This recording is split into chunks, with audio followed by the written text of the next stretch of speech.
Pensamiento del día, domingo 13 de julio. Disponibles para escuchar.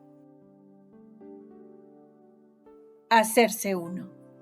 Cuando nos hacemos uno, ciertamente queremos el bien. Para hacerse uno, hace falta estar vacíos de sí. Se piensa solamente en el otro. Además, no podemos permitirnos el pensar en respuestas que dar o en acciones que realizar mientras amamos, escuchando al prójimo. Todo lo contrario, debemos hacer el vacío completo en nosotros para asumir todas las cargas del otro, sus problemas, sus necesidades, exactamente como hizo Jesús. Chiara Lubich, Escritos Espirituales 3, Editorial Ciudad Nueva.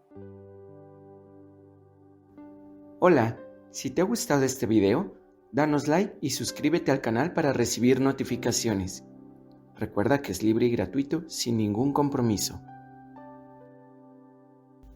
Palabra de vida, julio de 2025.